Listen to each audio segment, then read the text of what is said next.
Chào anh em, hôm nay là lễ kết hôn của người trai bên Krông Pai, Bon Pú, Trích và Sai.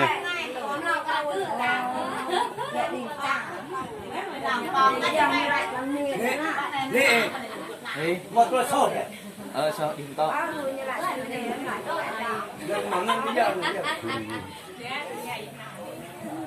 Rồi con đấy. Làm gì ra mà. Rồi con lui nó con nâng cọc. Kết nghĩa thành vợ chồng chung thủy suốt đời. To Cưng lạn này.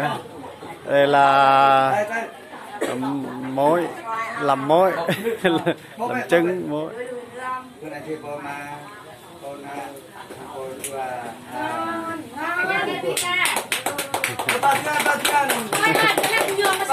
Enggak, susah ke? Ta thì đi vào này. Thì cục lan là tăng này. Để mua mấy cầu lặn. Không đâu, đó. Mình cái lặn mà mình xoài. Dạ mà. Đó.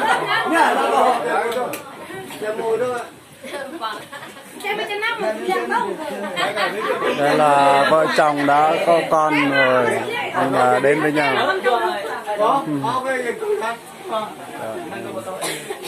Đây là lắc hào là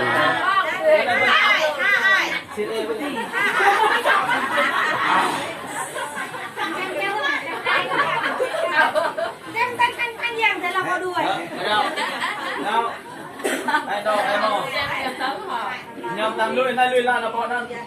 đây là cho mỗi nữa.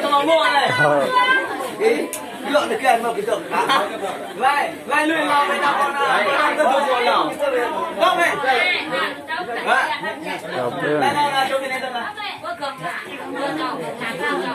Cũng là đập môi cái kia nhẹ đâu pha hát là phải cho làm trứng.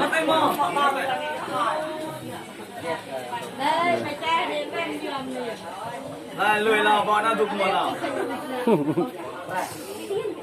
sẽ được bột nọc đi sẽ được bột nọc vuông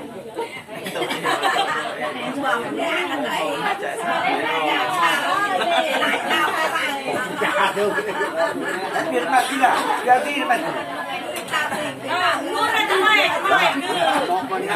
người gì quên biết ông cái này đó. Đây là rót cho anh em uống rượu của hai vợ chồng để thành nên vợ nên chồng nên bạc đầu bạc thiên long.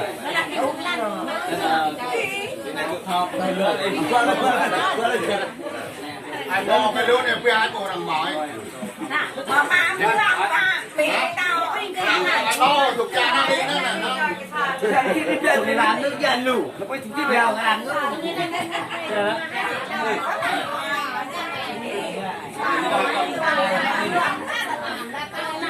Rượu đào cho anh uống. Chào, đây là rượu đào. Giờ lại bên đây bên sập khói sao nó dầm, sập biết là cái dầm.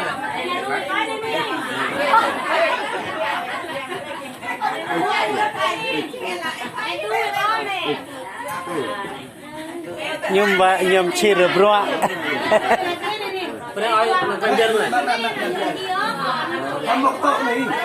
Cái đó mê cái được. Mê cơ mà. Nạp tí mà.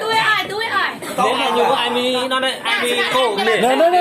No, bình tha cái đó là. Rồi vừa mà. Thao qua nó ra mà. Tôi thao giờ. Tôi ta là vậy, tôi ta. Nó dạy clear. Nó là cái bụng mẹ. Cái này ai vừa mi như thế nào thao tả mi mà lại chiều cái đá nó tháo đi. Để tìm đống ta không vừa mi này. Nó mi cổ thôi nó này.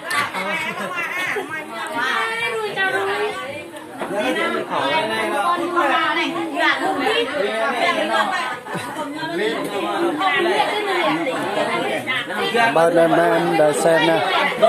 cầm liệt Muốn được vay kia đâu. Một tông sao dùng cái ba con ba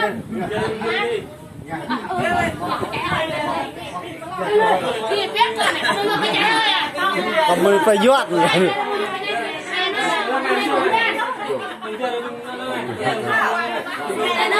xin hỏi này